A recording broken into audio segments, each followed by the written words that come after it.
காஷ்மீரை பிரித்து கொடு என்று போராடணும். அவனுக்கு என்ன செய்யும்? வலிக்கு ஓடியாருவான். என்ன சொல்லுவான்? நீ பிரிவினைவாதி, இந்தியாவை துண்டாட நினைக்கிறாய், நீ தேச துரோகி என்பான். அப்படியா? இங்க வா. காஷ்மீரை பிரிச்சு கொடுக்கும் போது நான் தேச துரோகி என்றால், கச்சத்தீவை தூக்கி கொடுக்கும் போது நீ யாரடா நாயே என்று கேட்கணும். ஏண்டா உன் தலையில காஷ்மீர் இருந்தா கெட்டியா பிடிச்சுக்கிறத, காலடியில என் கச்சத்தீ இருந்தா கலட்டி விடுவியாடா? அது என்ன செருப்பாடா? என் பாட்டன் சொத்து தமிழரின் பூமிடா. கேட்க ஆள் இல்லை, கேட்க ஆள் இல்லை. அப்ப எல்லாம் கட்சி 65 ஆண்டு கால சுதந்திர இந்தியாவில் 50 ஆண்டுகள், அரை நூற்றாண்டுகளின் அன்பு மக்களே, தமிழர் நிலத்தை ஆண்ட கட்சிகள் திராவிட முன்னேற்ற கழகம், அனைத்து இந்திய அண்ணா திராவிட முன்னேற்ற கழகம். தமிழர் இன வரலாற்றில் தமிழர்களுக்கென்று அரசியல் என்ன? 50 ஆண்டு கால அரசியல் வரலாற்றிலே என் அன்பு மக்களே, கலைஞர் கருணாநிதி வாழ்க என்று ஒரு கூட்டமும், கலைஞர் கருணாநிதி ஒழிக என்று ஒரு கூட்டமும் கத்தி இருக்கிறது. இதுதான் தமிழ் தேசியனத்தின் அரசியல் வரலாறு. இந்த மண்ணில் இருக்கிற அத்தனை தீமைகள், அத்தனை துயரங்கள், அத்தனை துன்பங்கள் அவ்வளவிற்கும் பொறுப்பேற்க வேண்டிய ஒருவர் ஐயா பெருமதிப்பிற்குரிய பெருமகன் கலைஞர் அவர்கள் தான். அவரை மையமாக வைத்தே இத்தனையும் நகர்ந்திருக்கிறது. ஐயா கலைஞர் அவர்களை எதிர்ப்பதற்காகவே கட்சி தொடங்கினார் எம்ஜிஆர் அவர்கள். கலைஞர் அவர்களை எதிர்ப்பதற்காகவே அம்மையார் ஜெயலலிதா இருக்கிறார். கலைஞர் இல்ல, அந்த அம்மா இந்த மண்ணுக்கு தேவையே. 26 விழுக்காடு திமுக ஓட்டு வச்சிருக்கு, 31 விழுக்காடு அதிமுக ஓட்டு வச்சிருக்கு. அதுக்கு என்ன அர்த்தம்? அம்மையார் ஜெயலலிதா அவர்கள் நல்லாட்சி தருவார்கள், அவர்கள் மிகச்சிறந்த நிர்வாகி, அவர் மிகப்பெரிய தலைவி என்றல்ல இந்த மக்கள் வாக்கு செலுத்துவது. என் அன்பு மக்களே, கலைஞர் கருணாநிதி மீது இருக்கிற வெறுப்பே அவருக்கு ஓட்டா இருக்கு. இத்தனை ஆண்டுகளில் நீங்களும் நானும் என் இன மக்களும் நின்று கொண்டிருப்பதை அறிவார்ந்த பெருமக்கள் ஒரு நிமிடம் ஆழமாக சிந்தித்து பாருங்கள். 50 ஆண்டு கால இந்த திராவிட அரசியல் கட்சிகள் திமுக அதிமுக மாறி மாறி ஆண்ட ஆட்சிகளின் சாதனை என்ன? என்ன என்ன சாதனை? மிக்சி இலவசம், அண்டாய் இலவசம், குண்டாய் இலவசம், கொண்டாய் இலவசம், ஆடு இலவசம், மாடு இலவசம், வீடு இலவசம், சேலை இலவசம், வேட்டி இலவசம், துண்டு இலவசம், கோமணம் இலவசம், அரிசி இலவசம், டிவி இலவசம், கடைசிக்கு பொண்டாட்டிகள் இலவசம். பொண்டாட்டி ஐயா ஐயா ஸ்டாலின் அவர்களுக்கு பிறந்த தினமா 65 கல்யாணம். அம்மா ஜெயலலிதா அவர்களுக்கு கல்யாணமா 65 கல்யாணம். பொண்டாட்டிகள் இலவசமா திருமணம். அவசரத்துல இவன் பொண்டாட்டி அவனும் மாறி மாறி தாலி கட்டிக்கிறான். அப்புறம் என்ன சொல்றான்? என்னடா மாறி தாலி கட்டி வீட்டுல போய் மாத்திக்கிறீங்கடான்றான். இப்படி பொண்டாட்டிகள் கூட இலவசமாக கட்டி வைக்க வேண்டிய ஈன நிலையில் என் இனம் நின்று கொண்டிருக்கிறது என்பதை இங்கே மானத்தமிழ் பிள்ளைகள், வீரத்தமிழ் பிள்ளைகள் உணரணும். பொண்டாட்டி கூட சொந்தமாக கட்டி வாழ முடியாத வக்கற்றவனுக்கு எதுக்குடா கல்யாணம்? நாடுகிண்டு சாகலாம. ஏன் நாய் தனக்கா தானே பொண்டாட்டி கட்டிக்கிறது? கழுத அதுவே பொண்டாட்டி கட்டிக்கிறது. கழுத நாம கட்ட முடியாதா? இதுக்கு இலவச திருமணம். இந்த நிலைமையில நிறுத்திருக்கு. எது? 50 ஆண்டு கால, அரை நூற்றாண்டு கால ஆட்சிகளின் சாதனை. ஒரு மனிதனுக்கு, இந்த மண்ணில் இருக்கிற மனிதனுக்கு அடிப்படை தேவை உணவு, உடை, உறையுள். சோறு, பசிக்கு சோறு, ஒண்டி ஒடுங்க ஒரு வீடு, ஒரு குடிசை ஒரு வீடு, மான மரியாதை மறைக்க ஒரு வேட்டி துண்டு. இதையே சொந்தமாக வாங்கிக் கொள்ள முடியாத வறுமை நிலையில், ஏழ்மை நிலையில் என் இன மக்களை இத்தனை ஆண்டுகளாக வைத்ததுதான் இந்த அரசுகளின் சாதனை. இதை விளக்குவதற்கு 50 கோடி 100 கோடி செலவழித்து எல்லா செய்தித்தாள்களிலும் பக்கம் பக்கமாக எங்கள் ஆட்சியின் சாதனை பாரி. இது வேற விளம்பரம். இந்த 50 கோடியை செலவழிச்சா 60 கிலோமீட்டருக்கு சாலையை சரியா போட்டு போகலாம். அப்ப இது என்னது? அப்ப என்ன இது? என்ன இது? எந்த நிலையில் இருக்கிறது கேட்டால் இலவசம். இங்கே இருக்கிற கற்றறிந்த பெரியோர்கள், அரசியல் நுண் அறிவாளர்கள், இளைய தலைமுறை பிள்ளைகள் சிந்திச்சு பாருங்க. இலவசம் என்பது எப்படி இலவசமாக இருக்கும்? இலவசம் என்பதே என் அன்பு மக்களே, அமெரிக்கா போன்று உபரி பட்ஜெட் போடுகிற நாடுகள். ஒரு நாடு அமெரிக்கான்னா அவன் பட்ஜெட்ல வரவு செலவு கணக்கெல்லாம் போக உபரியா இத்தனை லட்சம் கோடி, இத்தனை ஆயிரம் கோடி மிச்சமாகுது. இந்த பணத்தை எல்லா நலத்திட்டங்களுக்கும் வளத்திட்டங்களுக்கும் நான் ஒதுக்கிட்டேன், பணம் மிச்சமா இருக்கு, என்ன செய்யறனே தெரியல அப்படின்னா மக்களுக்கு இலவசம் கொடு. ஆனா இங்க என்ன கொடுக்குறேன்? 1,40,000 கோடி தமிழ்நாடு கடன்ல இருக்கு. இதுவே கடங்கார பயில நாடா இருக்கு. இதுல இலவசம் யாரு காசுல? ஏன் காசு, ஓங் காசு, ஆத்தாளப்பேன், ஆடு மாச்சு, மாடு மேய்ச்சு, பால் வெட்டி, கருவமுள் வெட்டி, பிசுன் எடுத்து, இறாட்டி தட்டி, நம்ம வெம்பாடு பட்டு உழைச்ச காசுல கட்டுன வரியில வாங்கி குமிச்ச காசுல பத்தாக்குறைக்கு நம்ம ஆளுங்க குடிச்சு கொட்டின காசு. இது சொல்றான். இது முடியாட்சியில் இருந்து குடியாட்சி. என்ன ஆட்சி இது? குடி அரசு, குடிமக்கள் ஆட்சி என்பது மிகச்சரியாக இப்போது இந்த நாட்டிற்கு பொருந்துகிறது. குடி அரசு, குடிமக்கள் ஆட்சி. குடிக்கிறவனால தான் இந்த ஆட்சியே நடக்குது. அதனால இது குடி அரசு என்பது குடிமக்கள் ஆட்சி என்பதும் சரியான பொருத்தம். எவ்வளவுக்கு குடிக்கிறான்? 100 ரூபா, 50 ரூபா, 1000 ரூபா, 2000 ரூபாய்க்கு இல்ல, 20,000 கோடி லாபத்துக்கு குடிக்கிறான். 20,000 கோடி அப்படின்னா எத்தனை ஆயிரம் கோடிக்கு குடிக்கிறான்? லாபம் மட்டும் 20,000 கோடி. இந்த காசுல தான் அரசாங்கம் நடக்குது.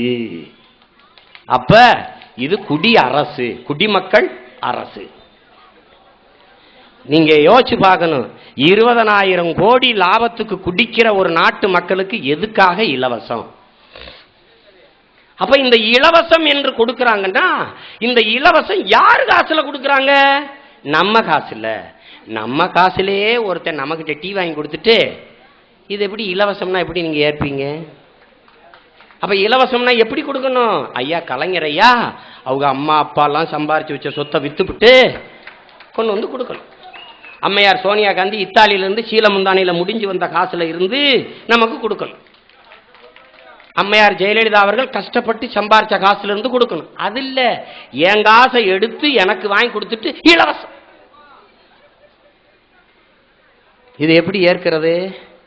இலவசம் என்பது என் அன்பு மக்கள், அறிவார்ந்த பெருமக்கள் சிந்திக்கணும். இலவசம் என்பது வளர்ச்சி திட்டமே அல்ல, அது வீழ்ச்சி திட்டம். ஏனென்றால் 50 ஆண்டுகளாக இலவசம் தந்து கொண்டிருக்கிறார்கள். போன ஆண்டு இலவசம் வாங்கியவன் இந்த ஆண்டு எனக்கு இலவசம் வேணாம் வளர்ந்துட்டேன் என்று எவனும் இதுவரை சொன்னதில்லை. எவனும் சொன்னதில்லை. போன தடவை ஐயா கலைஞர் அவர்கள் 2 ரூபாய்க்கு 1 படி அரிசி, 1 கிலோ அரிசி 2 ரூபா என்று போட்டாங்க. அதை வாங்கி சாப்பிட்டா கிலோ அரிசி 2 ரூபா, கிலோ அரிசி 2 ரூபா நல்லா சாப்பிட்டான். அதை எங்க ஆளுங்க, எங்க மாக்காயக்கா தோழர்கள் தான் பாடுவான். எங்க நாடு ஆகுது வல்லரசு அமெரிக்கா போல, எங்க நாடு ஆகுது வல்லரசு. கலைஞர் அரிசி 2 ரூபா, எங்க நாடு வல்லரசு. விடிஞ்சா கக்கூசுக்கு 4 ரூபா, எங்க நாடு வல்லரசு. பங்கு சந்தை ஏறுது மேல,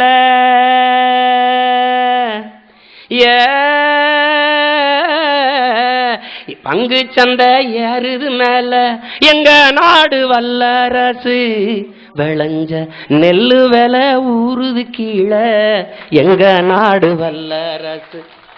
வந்தே வந்தே மாதரம் ஏ மாதரம், நொந்தே நொந்தே சாகுறோம். சதமடிச்சார் டெண்டுல்கர் எங்க நாடு வல்லரசு, படிச்ச டிகிரி எல்லாம் டீ மாஸ்டரு எங்க நாடு வல்லரசு. எங்க நாடு ஆகுது வல்லரசு அமெரிக்கா போல, எங்க நாடு ஆகுது வல்லரசு. 2 ரூபாய்க்கு அரிசி, அடுத்த தேர்தல் வருது 1 ரூபாய்க்கு அரிசி. அடுத்த தேர்தல் வருது இலவசம், அதுவும் இல்லை. எவ்வளவு பெரிய வளர்ச்சி! 2 ரூபாய்க்கு வாங்கி தின்றவன் 1 ரூபா கொடுத்து வாங்கி திங்கிற நிலைக்கு வளர்ந்திருக்கான். அந்த 1 ரூபாய்க்கு வாங்கி தின்றவன் 1 ரூபா கொடுத்து கூட வாங்கி திங்க வக்கற்ற நிலையில் அதுவும் இலவசம் என்ற நிலைக்கு வளர்ந்திருக்கான். எப்படிப்பட்ட வளர்ச்சி! என் அன்பு மக்களே, அறிவில் சிறந்த பெரியோர்களே, ஆன்றோர்களே, இலவசம் என்பது என் தேசத்தை நாசமாக்கிய ஒற்றை சொல். ஆறுதலால் காயங்கள் ஆறுவதில்லை, அழுவதனால் எதையும் அடைந்துவிட முடியாது, தூறல்களால் பயிர்கள் விளையாது என்ற பெருமைக்குரிய பெருமகன் ஐயா குன்றக்குடி அடிகளாரின் வார்த்தைகளுக்கு ஏற்ப இலவசம் என்பது என்றைக்கு ஒழிந்து இலவசம் பெற வேண்டிய வறுமை நிலையில் என் இன மக்கள் இல்லை என்ற நிலைக்கு உயர்கிறார்களோ அன்றுதான் அது வளர்ச்சி. என் அன்பு மக்களே, அதற்கு வழி இந்த மண்ணை, இந்த மக்களை நேசிக்கிற மானத்தமிழ் பிள்ளைகள் என்று அரசு அமைக்கிறார்களோ அன்றுதான் இந்த நிலை மாறும்.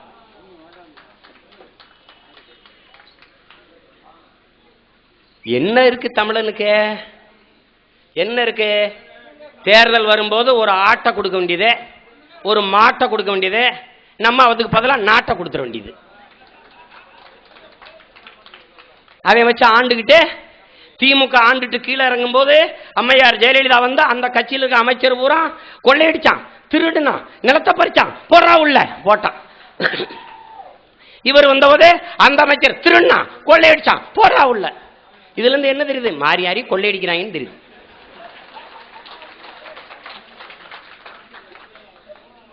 ஏய், என்னடா 8 மணி நேரம் 10 மணி நேரம் மின்சாரத்தை காணாமடா?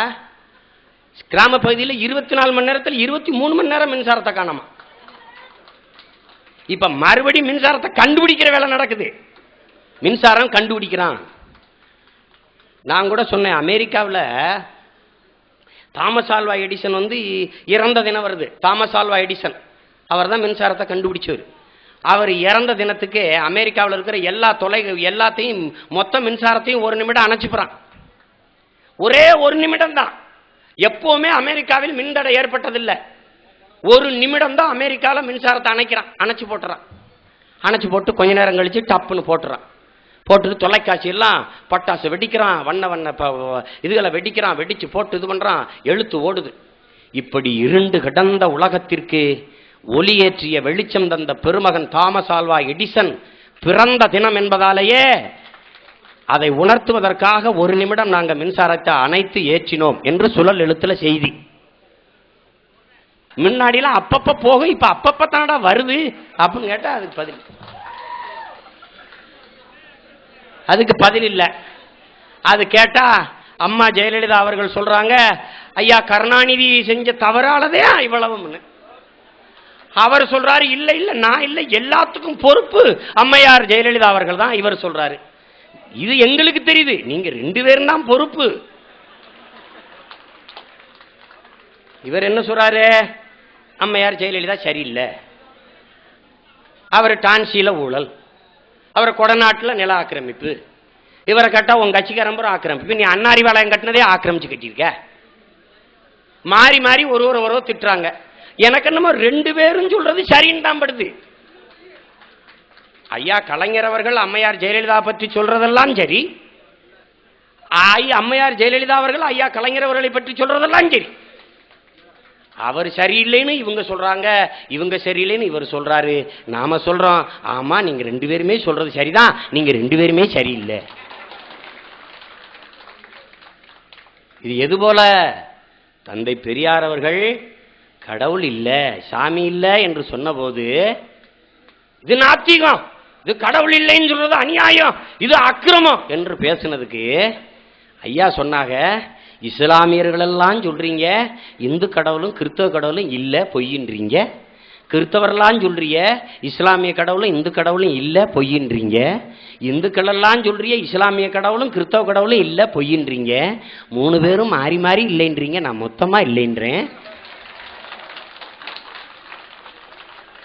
இது மாதிரி நீங்க 2 பேரும் மாறி மாறி சரியில்லைங்கிறீங்க, ஆமா நீங்க 2 பேருமே சரியில்லைன்னு நாங்க ஒத்துக்கிறோம்.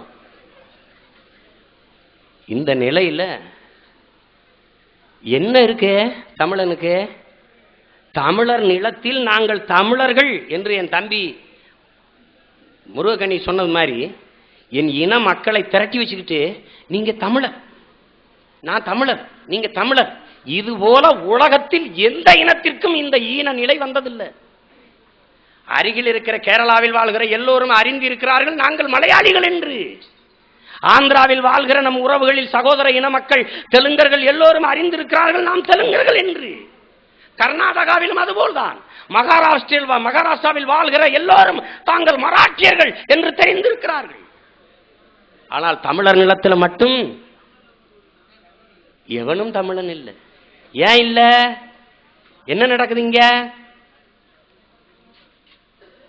ஒரு இஸ்லாமியர் பார்த்தவுடன் தான் இஸ்லாமியர் என்று தெரிய வேண்டும் என்பதற்காக, தான் சார்ந்த மதத்தை அடையாளப்படுத்திக் கொள்ள வேண்டும் என்பதற்காக தொப்பி அணிகிறார், தாடி வளர்க்கிறார்.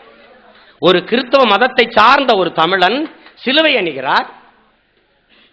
இந்து மதத்தை சார்ந்த ஒருவர் தன்னை பார்த்தவுடன்